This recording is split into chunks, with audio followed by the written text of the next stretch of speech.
अस्सलाम वालेकुम जी। उम्मीद करता हूँ सब लोग खैरियत से होंगे। अच्छा जी, आज की वीडियो थोड़ी डिफरेंट होगी हमारी प्रीवियस वीडियो से। आज हम थोड़ी जर्नल डिस्कशन करेंगे अबाउट ट्रेडर, जो शॉर्ट टर्म ट्रेडर होते हैं जिनको हम इंट्राडे ट्रेडर भी कहते हैं। फिर उसके बाद स्विंग ट्रेडर्स आ जाते हैं जो आप कह लें कि स्टॉक्स को होल्ड करते हैं इन अ वीक्स, इन अ मंथ्स। ठीक है, फिर उसके बाद आ जाते हैं लॉन्ग टर्म इन्वेस्टर्स जो कि चीज़ को होल्ड करते हैं। कोई भी स्टॉक वो बाय करते हैं, वो सालों तक उसको होल्ड करते हैं, 4 साल, 5 साल, 10 साल तक स्टॉक्स को होल्ड करते हैं। सो फॉर एग्ज़ाम्पल, अब एक इंट्राडे ट्रेडर है, वो कैसे इंट्राडे ट्रेडर से स्विंग ट्रेडर बन जाता है और कैसे वो स्विंग ट्रेडर से इन्वेस्टर बन जाता है। सो ये चीज़ आज हम डिस्कस करेंगे और हम देखेंगे क्या ये एटीट्यूड मार्केट में ठीक है। जो बंदा इंट्राडे ट्रेडर से स्विंग ट्रेडर बन रहा है, फिर उसके बाद इन्वेस्टर बन रहा है, क्या ये एटीट्यूड जो है ये ठीक है, ऐसा करना चाहिए हमें। सो ये सारी चीज़ें हम आज यहाँ पर डिस्कस करेंगे। अच्छा जी, सबसे पहले हम डिस्कस कर लेते हैं जी इंट्राडे ट्रेडर को। सो इंट्राडे ट्रेडर जो होते हैं उन्होंने कोई भी स्क्रिप्ट वो देखते हैं, किस स्क्रिप्ट में अच्छा वॉल्यूम लग रहा है, किस स्क्रिप्ट में अच्छी मूव आ रही है, कौन सा स्क्रिप्ट हमें जो स्टॉक है वो एक अच्छी मूव दे सकता है। टेक्निकली वो चीज़ों को देखते हैं और वहाँ पर वो अपनी पोजीशंस बनाते हैं। फिर उसके बाद वो उनके कुछ टारगेट्स होते हैं। कुछ इंट्राडे ट्रेडर होते हैं जिनके कुछ टारगेट्स होते हैं, ठीक है, 2-2 3-3 रुपए के या जितने भी मतलब के स्टॉक के मुताबिक उनके टारगेट्स होते हैं, वो उन टारगेट्स पे चीज़ों को सेल करते हैं। कुछ इंट्राडे ट्रेडर होते हैं वो शाम को मार्केट क्लोजिंग से पहले अकॉर्डिंग द सिचुएशन वो सेल करके चले जाते हैं, मतलब कि शाम तक उन्होंने क्लोजिंग से पहले पहले सेल करके निकलना होता है मार्केट से।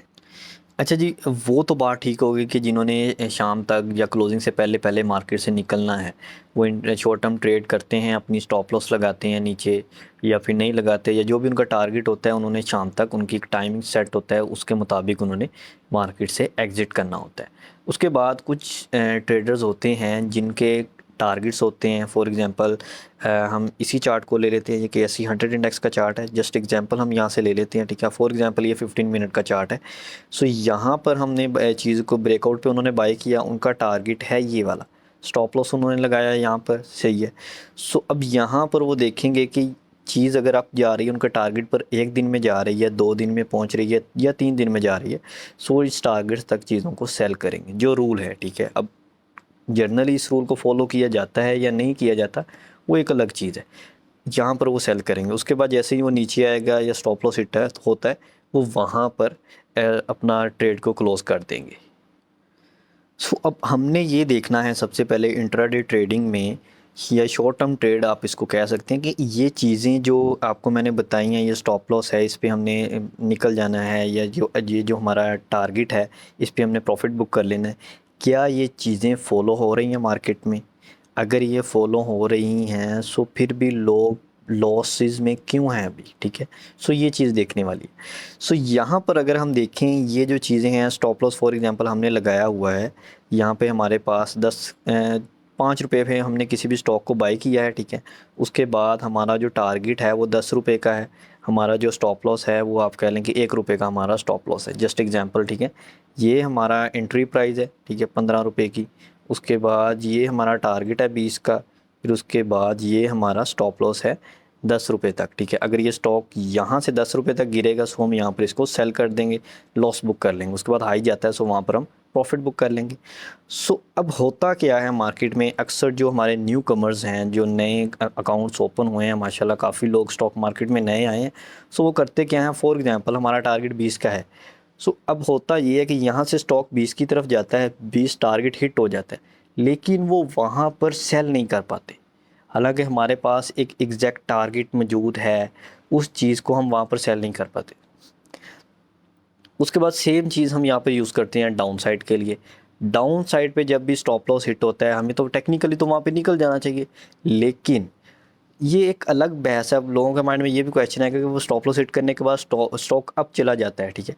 सो फिर अगर ये चीज़ आपके माइंड में आनी है, सो फिर आप पहले ही अपना माइंड चेंज कर लें, आप पहले ही स्विंग ट्रेड की तरफ चले जाएँ, ठीक है। आपने तो इंट्राडे के लिए आए थे ना मार्केट में, सो इस चीज़ को लाजमी फॉलो करें, ठीक है। आपने फॉर एग्जाम्पल ये स्टॉप लॉस लगाया, अब काफ़ी लोग ऐसा करते हैं, मेजॉरिटी ऐसा करते हैं कि स्टॉप लॉस हिट हुआ, वो नहीं निकले, उन्होंने वेट किया, ठीक है, वो स्टॉक नीचे आता गया। सो आपने क्या करना है, आप उसको फिर आप स्विंग ट्रेड में स्विच कर लेते हैं, ठीक है। आपने इंट्राडे के लिए बाय किया था, फिर आपने उसको स्विंग के लिए स्विच कर लिया। अब वो स्विंग से कब वो लॉन्ग टर्म में चली गई, फॉर एग्जाम्पल डिफरेंट एग्जांपल्स है, मैं आपको अभी कुछ स्टॉक्स भी बता देता हूँ। फॉर एग्जांपल ये हमारे पास पीएसओ है। पीएसओ लोगों ने यहाँ पर इस पैटर्न को देखते हुए बाय किया था। टेक्निकली इसका एसएल यहाँ पर है तकरीबन, ठीक है।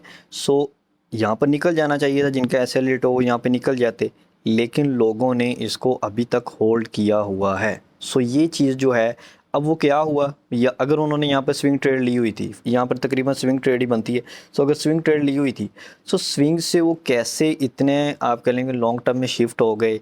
तकरीबन ये फरवरी से रुका हुआ है जी, अभी मई चल रहा है। सो अभी भी इसको उस प्राइस तक जाने में 3 से 4 माह और लग जाएंगे। तकरीबन 5 से 6 माह आपने एक स्टॉक को होल्ड किया, जो कि आपने तकरीबन 2 से 3 वीक होल्डिंग के लिए लिया था। सो अगर तो आपको ये अमाउंट नहीं चाहिए, ठीक है, जो आपने आपकी इसमें स्टक है या जो इसमें लगी हुई है, वो डिफरेंट स्ट्रेटजीज़ हैं कि आप नीचे आके इसको एवरेज करें, हाई लो पे सेल करें, वो डिफरेंट स्ट्रेटजीज़ हैं, वो भी आप यूज़ कर सकते हैं, ठीक है।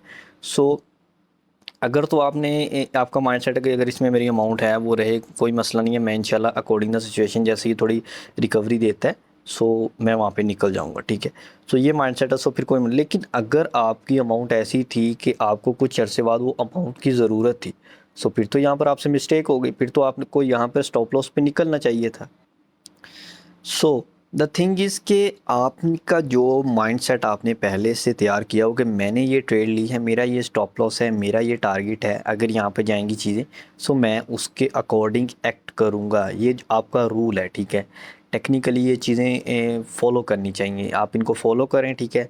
आपको एक स्टॉक में ऐसा हिट हुआ, वो नहीं मिला अच्छे से, आपको टीपी उसमें नहीं हिट हुआ, सो नेक्स्ट दूसरे स्टॉक्स की तरफ जाएँ। अब फॉर एग्जांपल अगर किसी ने यहाँ पर बाय किया तो वो यहाँ पर स्टॉप लॉस हिट करवाता, निकल जाता, वो किसी और स्टॉक की तरफ जाता, वो उसमें उसको एक अच्छा गेन मिल सकता, तो उसमें यहाँ से उसका लॉस भी अभी तक रिकवर हो जाना था और उसको यहाँ पर एक अच्छा गेन भी उसमें मिल जाना था। लेकिन अभी क्या है, अभी वो तकरीबन 4-5 माह से इसमें 3 से 4 माह तक अभी स्टक है। सो अभी 2-3 माह से और लग सकते हैं, ठीक है। अकॉर्डिंग द सिचुएशन, देखिए ना वार की सिचुएशन है, सो इस वजह से जैसे ये सिचुएशन थोड़ी सेटल डाउन होगी, सो देन ही चीज़ें हमें थोड़ी सी रिकवरी करती हुई नज़र आएंगी। सो ये चीज़ है कि अगर आप स्टॉप लॉस पे निकलेंगे, सो आपको मोर अपॉर्चुनिटीज़ मिलेंगी। देखिए मेरा मकसद बिल्कुल भी ये नहीं है कि मैं आपको स्टॉप लॉस हिट करवाने के लिए ये चीज़ें बता रहा हूँ। अगर आपने अपने स्टॉप लॉस हिट नहीं करवाने, सो आप सिंपली अपने आप को शिफ्ट कर लें या कोई डिफरेंट स्ट्रेटजी यूज़ कर लें, ठीक है। सपोर्ट्स पे बाय करें, ठीक है, रेजिस्टेंस पे सेल करें, सो इस तरह की स्ट्रेटजी यूज़ कर लें। या फिर हम जो अभी इन्वेस्टमेंट स्ट्रेटजीज अब मैं डिस्कस करूँगा, ठीक है, अभी, सो आप उनको यूज़ कर लें, ठीक है, उस तरह वर्किंग कर लें, ठीक है। सो उस तरफ शिफ्ट हो जाएं। बात करने का मकसद ये है, अगर आप पहले मेंटली तैयार रहेंगे कि मैंने ये स्टॉक लिया है और मेरा ये टारगेट है, मेरा ये टाइम फ्रेम है, मैं इस टाइम तक इसको होल्ड कर सकता हूँ, सो फिर आप पैनिक नहीं होंगे, आप टेंशन में नहीं आएंगे। लेकिन अगर आपका जो ट्रेड प्लान है वही स्ट्रिक्ट नहीं है, आप उसको स्ट्रिक्टली फॉलो नहीं कर रहे, सो देन आप पैनिक होंगे, आपको टेंशन होगी कि मैंने तो ये स्टॉक इंट्राडे के लिए लिया था और इसमें ये अभी तक मेरा तकरीबन 1 माह हो गया होल्ड है या 6 माह हो गए होल्डर। सो ये चीज़ें आपको टेंशन में डालेंगी। अच्छा जी, अब चलते हैं हम स्विंग ट्रेड्स की तरफ कि स्विंग ट्रेड का क्या सिनेरियो होता है। सो हम उस तरफ चलते हैं, उसके लिए हम कोई और स्टॉक पिक करते हैं। अच्छा जी, स्विंग ट्रेड में जो होता है, स्विंग ट्रेड में फॉर एग्जांपल हमने स्टॉक को होल्ड किया है 3-4 वीक्स के लिए, ठीक है, 1 माह के लिए, 1.5 माह के लिए, ये 4 से 5 माह के लिए हमने लॉन्ग स्विंग आप इसको बना लें, ठीक है। सो हमने उस टाइम फ्रेम के लिए एक चीज़ को होल्ड किया है। सो अब एग्ज़ाम्पल हम यहाँ पर मारी पेट्रोलियम की ले लेते हैं, इस तरह एमटीएल की भी हम एग्ज़ाम्पल ले सकते हैं, इसी तरह एलसीआई की एग्ज़ाम्पल ले सकते हैं, लकी कोर इंडस्ट्री। और इसके जो उल्ट है वो एफएफसी है। एफएफसी में अगर किसी ने स्विंग बनाई तो सो एक अच्छी मूव दे रहा है काफ़ी अरसे से, ठीक है। सो उसमें उसके टारगेट्स भी आ जाने थे, अगर टारगेट्स नहीं आते तो कम से कम उसकी बाइंग प्राइस लाजमी आ जाती, ठीक है। सो डिफरेंट स्टॉक्स हैं। सो हम क्योंकि हमने आपको वो एग्ज़ाम्पल देनी है जो कि आपकी वर्स्ट सिचुएशन में भी काम आए, ठीक है। अब एफएफसी तो विन विन सिचुएशन थी, वो तो अब चला गया, वो तो स्विंग कॉल है, आप कह लेंगे पॉजिटिव चली गई, लॉन्ग टर्म इन्वेस्टमेंट थी अगर किसी की उसमें, वो भी पॉजिटिव चली गई। हमने आपको वो एग्जांपल देनी है जो कि वर्स्ट सिचुएशन में या जो वर्क नहीं की, ठीक है, वो चीज़ें अब काफ़ी लोगों ने यहाँ पर लॉन्ग टर्म इन्वेस्टमेंट के लिए माड़ी पेट्रोलियम को बाय किया हुआ है। सो खैर हम पहले देख लेते हैं स्विंग के लिए। सो स्विंग के लिए लोगों ने चीज़ों को बाय किया हुआ है, ठीक है। अब 2-3 स्ट्रेटजीज यूज़ होती हैं स्विंग के लिए। स्विंग के लिए सबसे पहले तो कुछ चीज़ें होती हैं जो सपोर्ट पे 3-4 सपोर्ट एरियाज़ होते हैं, वहाँ पे जमा करते हैं। फिर उसके बाद हाई साइड पे 3-4 रेजिस्टेंस एरियाज़ होते हैं, वहाँ पे सेल करते हैं ट्रेल स्टॉप लगा के। इससे ये होता है कि एवरेज भी थोड़ी अच्छी बन जाती है। फिर उसके बाद चीज़ें रिकवरी कर जाती हैं उस टाइम तक। सो उसके बाद एक स्ट्रेटजी होती है कि स्विंग कॉल्स कुछ लोग करते हैं स्टॉप लॉस के साथ। अब जो लोग स्विंग कॉल बनाते हैं स्टॉप लॉस के साथ, वो तो मेरी समझ से बाहर हैं, ठीक है। सो क्योंकि अगर आपने एक स्टॉक को होल्ड ही करना है यार, सो फिर भी आप उसमें स्टॉप लॉस हिट करवाएं, सो वो चीज़ एक मेरी समझ से बाहर है। इससे बेहतर है कि आप इंट्राडे कर लें, 2 दिन 3 दिन की ट्रेड कर लें, ठीक है। उसमें अपना स्टॉप लॉस हिट करवा लें, स्टॉप लॉस हिट करवा के आप कोई नई अपॉर्चुनिटी उस टाइम तक फाइंड करें, ठीक है। ये आप 1 वीक 1.5 वीक स्टॉक को होल्ड करें, फिर उसके बाद आपका जाके एसएल हिट हो जाए, सो ये चीज़ थोड़ी सी मेरे माइंड के मुताबिक तो ये गलत है। बाकी हो सकता है बाकी लोग इसको फॉलो करते हैं, बिल्कुल हर किसी का अपना अपनी स्ट्रेटजी है। सो काफ़ी लोग इस चीज़ को भी फॉलो करते हैं कि वो चीज़ों को होल्ड करते हैं, फिर उसके बाद 1 वीक बाद 1.5 वीक बाद या 1 माह बाद उनका ऐसा लीट हो जाता है, वो निकल जाते हैं, ठीक है। सो ऐसा भी होता है। अब जो दूसरी स्ट्रेटजी है जो मैं डिस्कस कर रहा था अभी, कि 3-4 सपोर्ट एरियाज़ होते हैं, 3-4 रेजिस्टेंस एरियाज़ होते हैं। सपोर्ट पे बाय किया, इस सपोर्ट पे बाय किया, हाई पे चला गया, वहाँ पे सेल कर दिया। अगर नीचे आ गया सो वहाँ पर हमने मोर एवरेज कर लिया, अगर नीचे आ गया वहाँ पर हमने मोर एवरेज कर लिया। फिर जैसे टारगेट्स तक जाता है सो वहाँ पे हम सेल कर देते हैं, ठीक है। सो इसमें क्या है, इसमें आप सेफ़ रहते हैं, ठीक है, एक तो। और उसके बाद आप जो इन्वेस्टमेंट है आपकी, वो आपकी इन्वेस्टमेंट एक 3 पार्ट्स में डिवाइड हो जाती है, ठीक है। या जितने भी नीचे सपोर्ट एरिया हैं, 4 सपोर्ट बनाई हुई हैं आपने, 4 पार्ट्स में आपने बाइंग करनी है या 3 में बाइंग करनी है, ठीक है। सो वो आपके ऊपर डिपेंड करता है। सो इसमें क्या होता है, या 2 पार्ट्स में बाइंग करनी है, ठीक है, वो चीज़ आपके ऊपर डिपेंड करती है। 50-50 करनी है, 30-30, 20-20 करनी है। सो इसमें क्या होता है, अब फॉर एग्जांपल हमने 20% 30% बाइंग यहाँ पे कर ली, स्टॉक डाउन आ गया, सो हमने तो पहले मेंटली रेडी हैं कि यहाँ से स्टॉक अगर डाउन आता है तो मैं 30% मोर इन्वेस्ट करूँगा, ठीक है। सो ये इस तरह सेफ़ है। सो यहाँ पे हमने मोर बाय कर लिया। अब उसके बाद हम अगेन मेंटली रेडी हैं कि अगर ये मोर डाउन आएगा सो हम इसको 30% मोर इन्वेस्ट करेंगे। सो यहाँ पर हमने मोर इन्वेस्ट कर लिया। अब क्या है कि जो एक स्टॉक है ना, जनरली ये चीज़ मैं आपको बता रहा हूँ कि एक स्टॉक 10 से 15% से ज़्यादा करेक्शन नहीं लेता, जो जनरल करेक्शन होती है, ठीक है। अब तो एक क्राइसिस चल रहा है, जियोपॉलिटिकल सिचुएशन ऐसी है, सो इस वजह से स्टॉक 30% 40% गिरे हैं। लेकिन ओवरऑल अगर आप जनरल चीज़ देखेंगे कि जो स्टॉक्स हैं वो 10 से 15% से ज़्यादा करेक्शन नहीं लेते। सो आप उस 10 से 15% जो एरिया है उसमें 3 से 4 अपने सपोर्ट एरियाज़ बनाएं और उनमें बाइंग करें, ठीक है। जनरली कभी कभार खुदा न खास्ता इस तरह की वह सिचुएशन बनेगी जो अभी बनी है। सो उस तरह की सिचुएशन में आपके पास फ्री कैश होना चाहिए। आप उस स्टॉक से निकलने की आपके पास स्ट्रेटजी होनी चाहिए, पहले ही आपको उसके लिए मेंटली रेडी होना चाहिए। सो अब उसकी स्ट्रेटजी क्या है वो हम किसी और वीडियो में डिस्कस करेंगे, ठीक है। सो अब ये तो हो गई सपोर्ट एंड रेजिस्टेंस स्विंग की स्ट्रेटजी जो कि सेफ़ मुझे लगती है। बाकी कुछ लोग स्टॉप लॉस के साथ भी वर्क करते हैं। अब मैं थोड़ा सा जनरली ये भी बता देता हूँ कि अगर स्टॉक नीचे चला जाता है तो उसको कैसे हमने एवरेज, ये हमारे 3 सपोर्ट एरियाज़ पे हमने बाय किया, वहाँ पर भी नहीं रुका और नीचे आ गया। सो अब हम क्या करें, अब हमने कोशिश करनी है कि इसकी एवरेज मोर डाउन लाते रहें जिस तरह वो स्टॉक डाउन आ रहा है, ठीक है, ताकि हम कहीं आसपास निकल जाए। क्योंकि एक किस्म का हमारा ये ट्रेड प्लान तो फेल हो गया, हमने सपोर्ट 3 सपोर्ट्स बनाई थी, वो फेल हो गई, ख़त्म हो गई बात, ठीक है। सो हमने उसको फॉलो एडमिट करना है कि हमारी जो स्ट्रेटजी थी वो फेल हो गई है। सो उसके बाद हमने क्या करना है, यहाँ पर नीचे कहीं रेजिस्टेंस जो होगी शॉर्ट टाइम फ्रेम में देखना है, रेजिस्टेंस पे आपने सेल करना है क्वांटिटी, वही क्वांटिटी आपने नीचे बाय कर लेना। अब जाहिर सी बात है यहाँ पे आपको कुछ थोड़ा लॉस में सेल करनी पड़ेगी, फिर उसके बाद वही क्वांटिटी आप अगेन नीचे थोड़ा बाय करेंगे, वो आपकी अगेन एवरेज पूरी हो जाएगा, आपका लॉस भी तकरीबन पूरा हो जाएगा जैसे ये स्टॉक अगेन थोड़ा अप जाएगा। सो इस तरह करके आप इसमें से निकल सकते हैं, ठीक है। ये थोड़ा ओवरव्यू दे दिया मैंने स्ट्रेटजी का, बाकी हम किसी और वीडियो में डिस्कस करेंगे। सो अभी हम चलते हैं जी लॉन्ग टर्म इन्वेस्टमेंट के लिए। अच्छा जी, लॉन्ग टर्म इन्वेस्टमेंट के लिए हमने जो एग्जांपल ली है वो जी मिलर ट्रैक्टर की। सो इसको अगर हम देखें तकरीबन यहाँ पे हम देख लेते हैं जी, दिसंबर 2023 से लेके अभी तक ये एक रेंज में मूव कर रहा है, 483 से लेके ये हाई गया था जी 740 तक, ठीक है। तकरीबन इसी रेंज में मूव करा। हाई एक दफ़ा गया है, ये चीज़ आपने याद रखनी है। टच इसने किया है तकरीबन 600 650 को 3-4 दफ़ा टच किया है इसने, नीचे 500 तक आया, ठीक है। 1-150 की मूव ये देता है। सो अब जो बंदा यहाँ से स्टॉक को लेके बैठा, फॉर एग्जांपल किसी ने यहाँ पर भी बाय किया है या यहाँ पर बाय किया या यहाँ पर बाय किया, वो तो एक किस्म के स्टॉक की अभी उनकी बाइंग प्राइस ही है। जिन्होंने यहाँ पर बाय किया हुआ है नीचे, वो तो चलें सेफ़ हैं, वो मान लेते हैं कि वो सेफ़ हैं।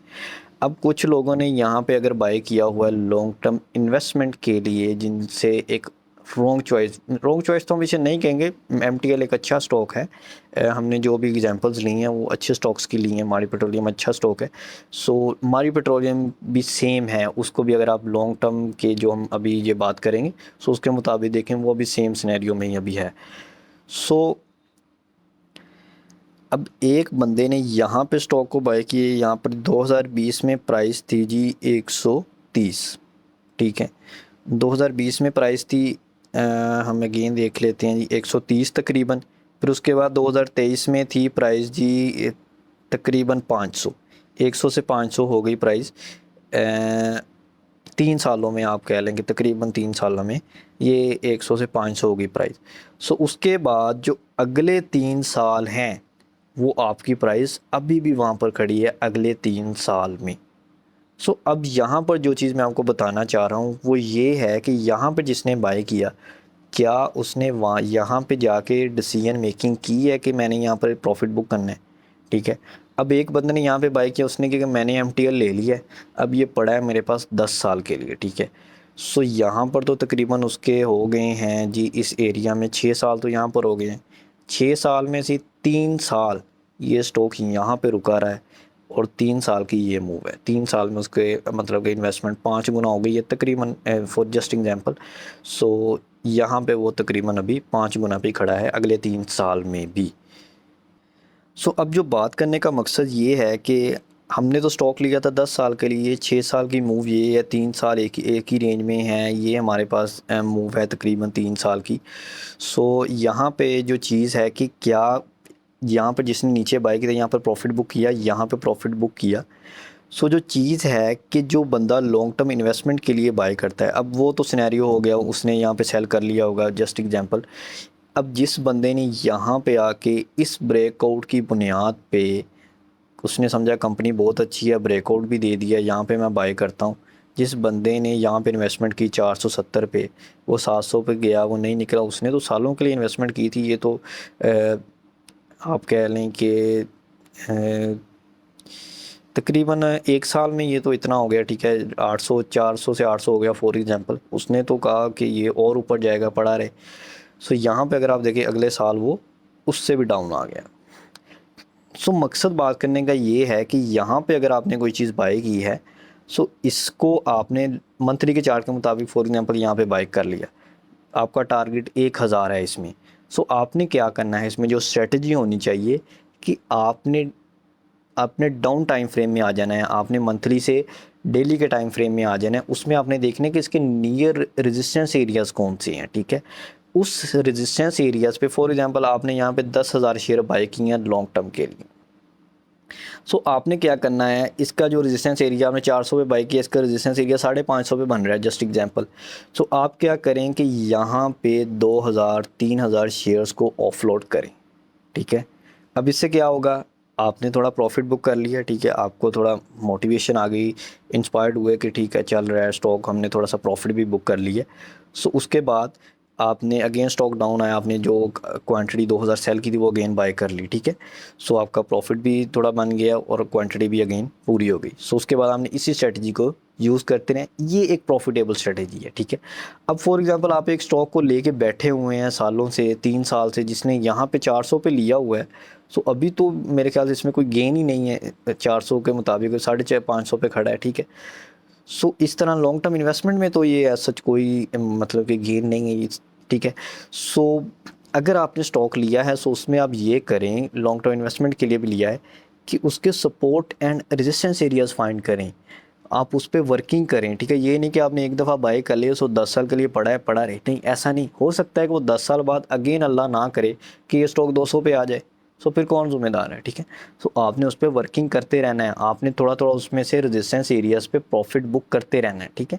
सो इस चीज़ को फॉलो करें, इंशाल्लाह आपका फ़ायदा होगा। बाकी वीडियो काफ़ी बड़ी हो गई है।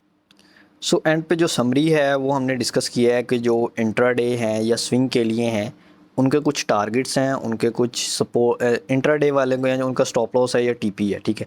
अब वो स्टॉप लॉस पे उनको चाहिए कि वो निकल जाएं, ठीक है, वो कोई और अपॉर्चुनिटी फाइंड करें इससे कि वो एक स्टॉक लेके बैठे हों, वो स्टॉप लॉस हिट हो, वो नहीं निकले, पीएसओ की मैंने आपको एग्जांपल दी है, वो नहीं निकले, वो नीचे आता गया, वो 6 माह 7 माह के लिए, एक दिन के लिए वो ट्रेड करने आए थे और वो 6-7 माह के लिए स्टक होकर रहेगी। सो ये चीज़ ना करें, स्टॉप लॉस हिट हुआ निकलें, कोई और अपॉर्चुनिटी फाइंड करें। अगर वो कोई और अपॉर्चुनिटी फाइंड करते उस टाइम, सो उनका ये लॉस भी बुक रिकवर हो जाना था और उसके बाद उनको कोई अच्छा प्रॉफिट भी कहीं ना कहीं से मिल जाना था, ठीक, क्योंकि चीज़ें काफ़ी नीचे से ऊपर आई हैं अभी।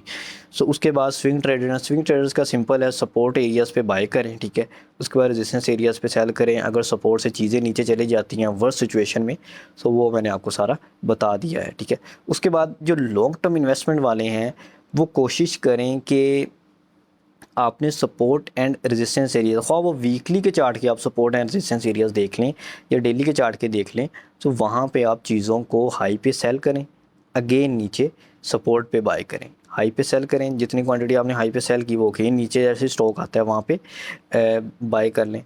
और एक चीज़ हमेशा माइंड में रखें कि आपको बाइंग अपॉर्चुनिटी नीचे लाजमी मिलती रहती है।